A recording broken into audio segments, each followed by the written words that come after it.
Ezra की किताब में हमने 3 अध्याय तक सीख लिया कि मंदिर का पुनः निर्माण उन्होंने आरंभ किया और मंदिर की उन्होंने अच्छी नींव रख दी। हमने उन वचनों को पढ़ा था। एजरा मूसा के बाद एक ऐसा व्यक्ति है जो इजराइल को व्यवस्था में लेकर आया। जैसे मिस्र की गुलामी से मूसा परमेश्वर का दास इजरायलियों को छुड़ा कर लेकर आया और सिनाई पर उनको व्यवस्था दिया, मूसा की व्यवस्था भी कहा गया है। और उसके बाद जब ये बाबेल की गुलामी में चले गए थे, परमेश्वर ने एजरा शास्त्री को खड़ा किया जिसने फिर से इजराइल को व्यवस्था में वापस लेकर आया। एजरा 3 अध्याय और 10 वचन से, जब राज मिस्त्रियों ने यहोवा के मंदिर की नींव डाली तब अपने वस्त्र पहने हुए, तुरहियां लिए हुए याजक और झांझ लिए हुए आसाफ के वंश के लेवीय इसलिए नियुक्त किए गए कि इजरायलियों के राजा दाऊद की चलाई हुई रीति के अनुसार यहोवा की स्तुति करें। अतः वे यह गा गा कर यहोवा की स्तुति और धन्यवाद करने लगे, वह भला है, उसकी करुणा इजराइल पर सदा बनी है। और उसके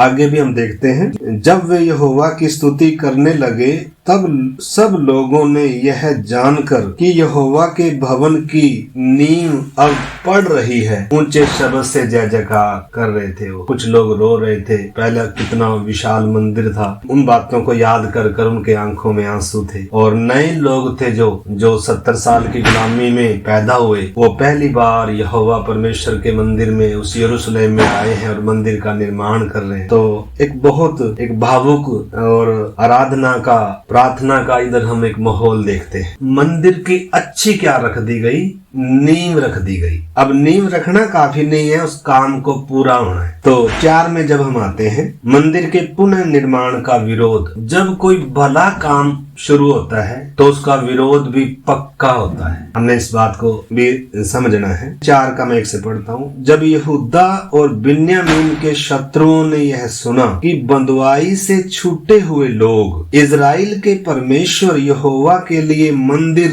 बना रहे हैं, अब वे जरुब्बाबेल और पूर्वजों के घरानों के मुख्य पुरुषों के पास आकर उनसे कहने लगे, हमें भी अपने संग बनाने दो, क्योंकि तुम्हारे समान हम भी तुम्हारे परमेश्वर की खोज में लगे हुए हैं। और असूर का राजा एसर हदोन जिसने हमें यहाँ पहुंचाया, उसके दिनों से हम उसी को बलि चढ़ाते भी हैं। जरुब्बाबेल, यहोशुआ और इजराइल के पितरों के घरानों के मुख्य पुरुषों ने उनसे कहा, हमारे परमेश्वर के लिए भवन बनाने में तुम्हारा हमसे कोई संबंध नहीं है। हम ही लोग एक संग मिलकर फारस के राजा कुस्रू की आज्ञा के अनुसार इजराइल के परमेश्वर यहोवा के लिए उसे बनाएंगे। मतलब जब एक भला काम, एक अच्छा काम कर रहे हैं, परमेश्वर हमारे मध्य में वास करे, वो भला काम जब दिल से कर रहे हैं तो उसके लिए रुकावटें भी हैं। शत्रु तरह तरह की युक्तियां लेकर आते हैं। उस क्षेत्र में अब शत्रु बसे हुए हैं। जहां परमेश्वर का मंदिर था, उस क्षेत्र में अभी कौन बस गए?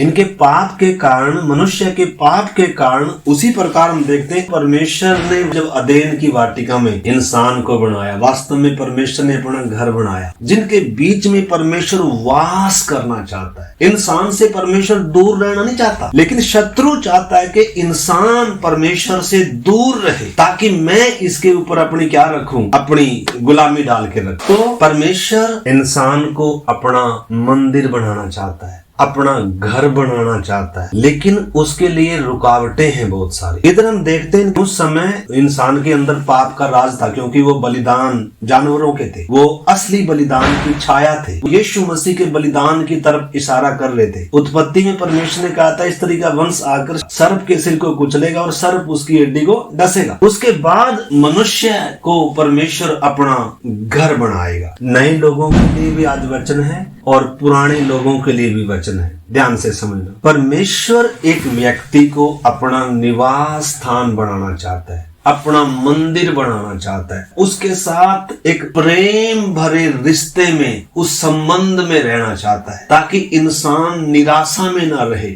इंसान उदासी में ना रहे, इंसान के ऊपर मौत का या पाप का या किसी शत्रु का क्या ना हो, डर या भय ना हो, क्योंकि इंसान को परमेश्वर ने अपने स्वरूप में सिरजा है, अपनी समानता में सिरजा है, बड़े प्रेम से सिरजा है, अपने हाथों से उसको रूप दिया है, अपने जीवन का श्वास उसके नथनों में फूंका है, लेकिन इंसान पाप कर कर परमेश्वर से दूर हो गया। तो इस समय जब हम देख रहे हैं इजरायलियों के बीच में यहोवा का भवन पत्थरों का था, क्योंकि उस समय तक इंसान के अंदर पाप था। तो वो जब मंदिर वो बना रहे थे, उधर शत्रु उनका क्या कर रहे थे, विरोध कर रहे थे। आज भी जब एक पापी व्यक्ति को परमेश्वर अपना मंदिर बनाने के लिए, अपना घर बनाने के लिए, या दूसरे शब्दों में कहें उसका उद्धार हो जाए, परमेश्वर ने कितनी बड़ी कीमत चुकाई है, यीशु ने क्रूस पर कितनी बड़ी कीमत चुकाई है। लेकिन शत्रु कभी नहीं चाहेगा कि एक व्यक्ति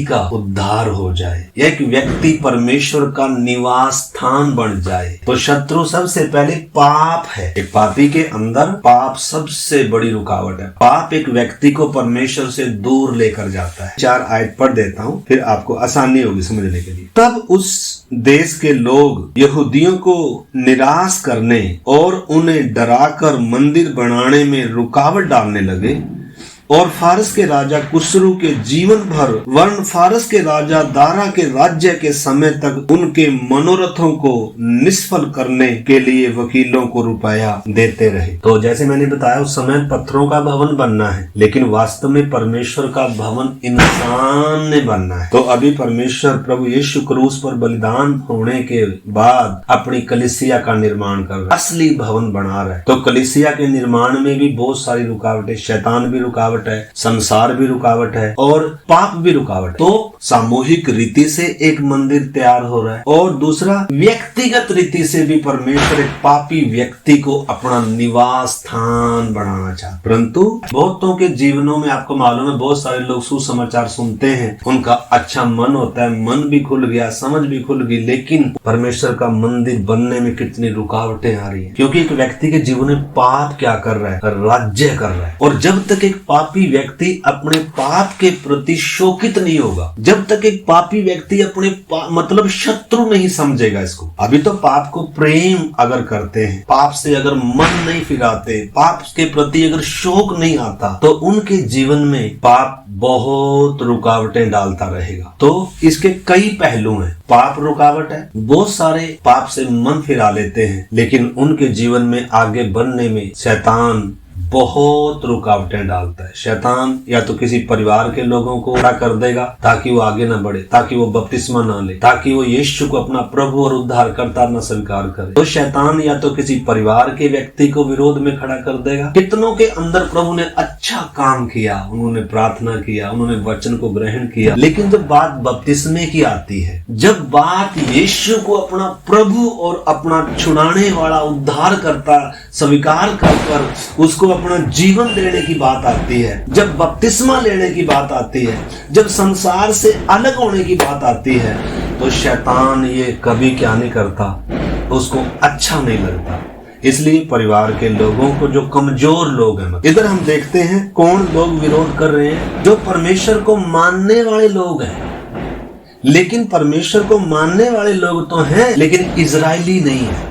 असली इजरायली कौन है? इस करके वचन में भी लिखा है, हर कोई विश्वास करने वाला अब्राहम की संतान नहीं है, बल्कि जो प्रतिज्ञा से जन्मा है। दूसरा राजा 17 अध्याय निकाले। ये लोग कौन है? 24 आयत। असूर के राजा ने बेबीलोन, कुता, अबवा, हमात और सपवैम नगरों से लोगों को लाकर इजराइल के स्थान पर समरोन के नगरों में बसाया। इस प्रकार वे समरोन के अधिकारी होकर उसके नगरों में रहने लगे। तो आप इसको बाद में पढ़ना। मतलब जब असूर का राजा इनको सबसे पहले 10 गोत्रों को ले गया गुलाम बनाकर, परमेश्वर ने बहुत उनको मन फिराने के मौके दिए, लेकिन उन्होंने जब मन नहीं फिराया तो परमेश्वर ने असूर के राजा को उनको वो नकेल डालकर, बेड़ी डालकर गुलाम बनाकर ले गया और उनके नगरों में अन्य जातियों को लाकर बसा दिया। यानी कि जो परमेश्वर का स्थान था, कहीं एक समय ऐसा आया वहाँ शत्रु बसे हुए हैं। मतलब अन्य जाति हैं, ये विश्वास करते हैं, उसी परमेश्वर पर विश्वास करते हैं, उसी यहोवा को मानने लग गए ये। लेकिन ये अब्राहम की संतान थोड़ा है, ये इजरायली थोड़ा है। और ये आकर क्या कह रहे हैं कि हमें भी अपने साथ बनाने दो। परंतु इजराइल अलगदाई में वास करने वाले, इनको पहले से पता है कि पहले भी हम अलगदाई के कारण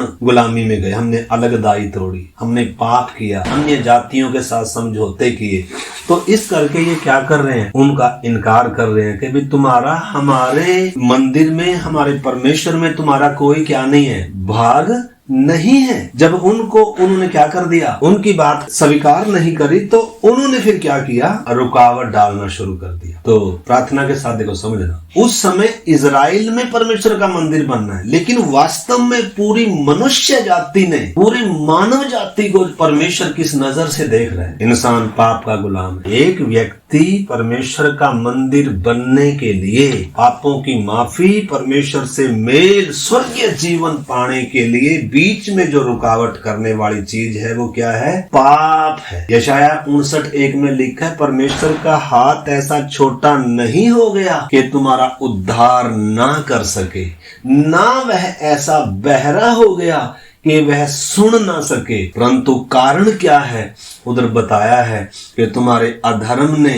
या तुम्हारे पाप ने परमेश्वर को तुमसे क्या कर दिया, अलग कर दिया। यानी कि पाप इंसान को परमेश्वर से अलग करता है और पाप सुख देता है इंसान को। पाप मीठा लगता है, भले ही एक जहर है मीठा, तात्कालिक सुख देता है, लेकिन अनंत काल का पीड़ा देता है। ये पाप की मजदूरी मृत्यु है। नए लोगों ने हमने समझना, मेरे प्यारे भाई बहनों, कईयों के जीवन में प्रभु ने अच्छी नींव डाली थी, अच्छा काम किया था, लेकिन जब बात आई उनके जीवन में प्रभु दिल के द्वारों पर खटखटा रहा है। प्रभु अंदर आकर उनके जीवनों में वास करना चाह रहा है। उनको सारी गुलामी से, मौत के भय से, पाप की दास्तां से, अंधकार के वश से छुड़ाकर उनके जीवनों को बहाल करना चाहता है। लेकिन बीच में जो रुकावट है पाप है। बहुत सारे लोग पाप से मन भी फिरा लेते हैं, लेकिन उसके बाद परिवार के लोगों को या संसार के लोगों को या रिश्तेदार कोई भी हो, शैतान उनके मनों को क्या करेगा, विरोध में ले आएगा, ताकि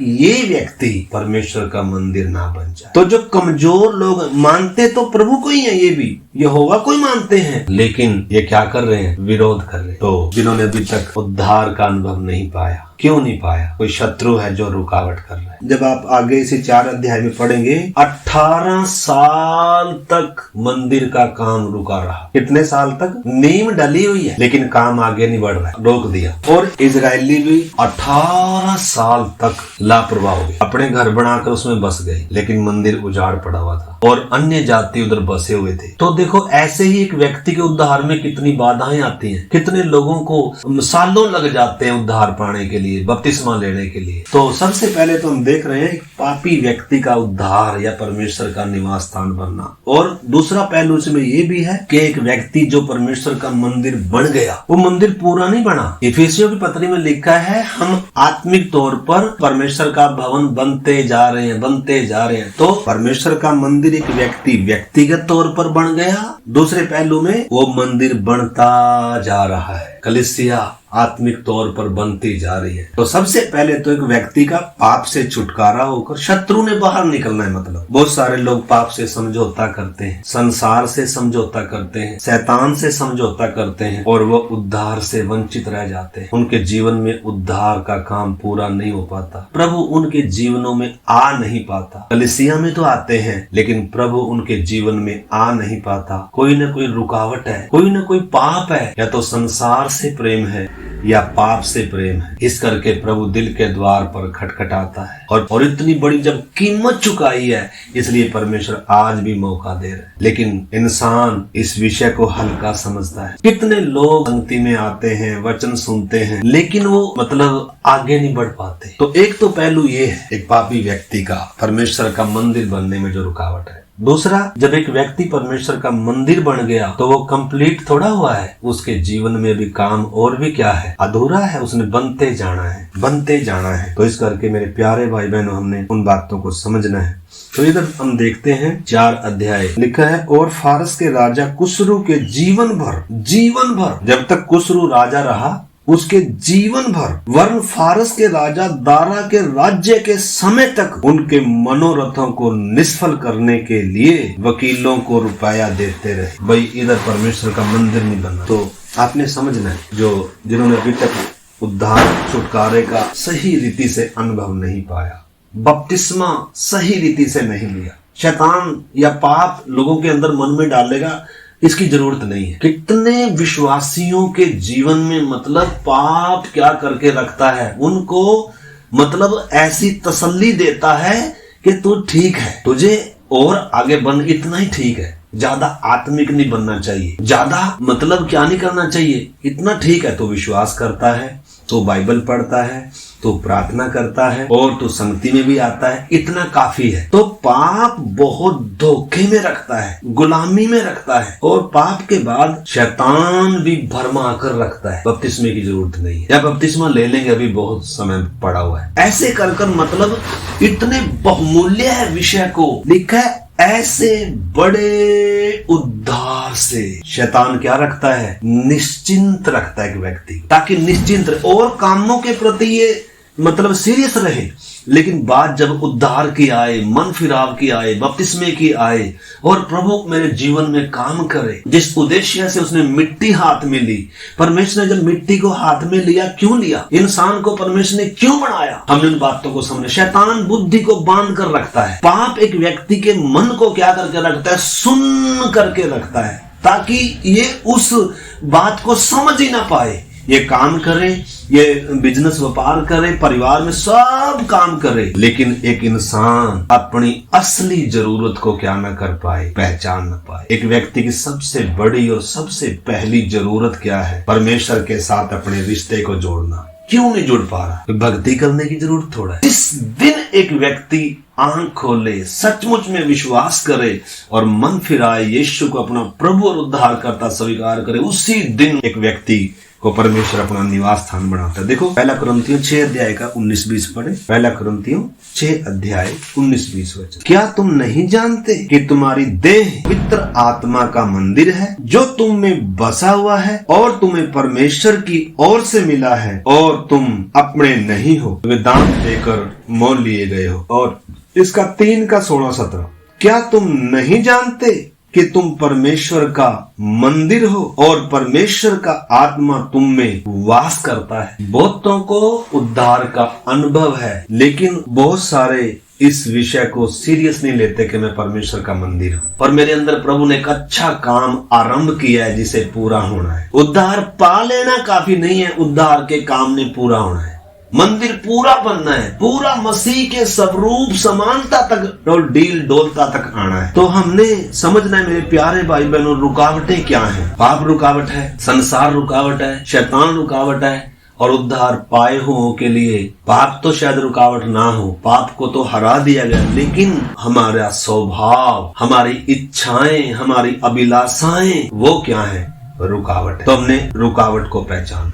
इनका काम 18 साल तक रुका रहा। कईयों का हमारा काम शायद रुका हुआ है। कहीं ऐसा न हो प्रभु आ जाए, कहीं ऐसा न हो हमारे दिन क्या हो जाए, जो हमें गिनकर मिले दिन खत्म हो जाए। इसलिए मेरे प्यारे भाई बहनों, अभी हम प्रार्थना करेंगे, हम अपने जीवन को जांचें, क्या मेरा काम रुका तो नहीं हुआ। अगर प्रार्थना नहीं कर पा रहे, प्रभु की उपस्थिति का आनंद नहीं ले पा रहे, तो हमें अपनी सुस्ती से लड़ना होगा। हमें अपनी उन इच्छाओं, अभिलाषाओं को क्रूसित करना होगा जो हमें आगे बढ़ने में रुकावट है, या जिन्होंने अभी तक पाप से छुटकारा नहीं पाया, या जिन्होंने अभी तक संसार से छुटकारा नहीं पाया, या जिन्होंने अभी तक संसार के प्रेम से, मोह से, रीति से छुटकारा नहीं पाया, हमने समझना मेरी रुकावट कहाँ है। तो इस करके जितने भी भाई बहन बुजुर्ग भी जो सुन रहे इस समय, नौजवान भाई बहन, अगर आज प्रभु आएगा, अगर आज ये तो पक्का है मौत दरवाजा खटखटाएगी। उद्धार के लिए हमें बहुत बड़ी कसरत करने की जरूरत नहीं है। जब आंख खुल गई, जब अपने आपे में आ गए, तो उस समय फिर क्या करना है? यीशु को अपना प्रभु और उद्धार करता स्वीकार करना है। अगर दुनिया की चिंता करेंगे,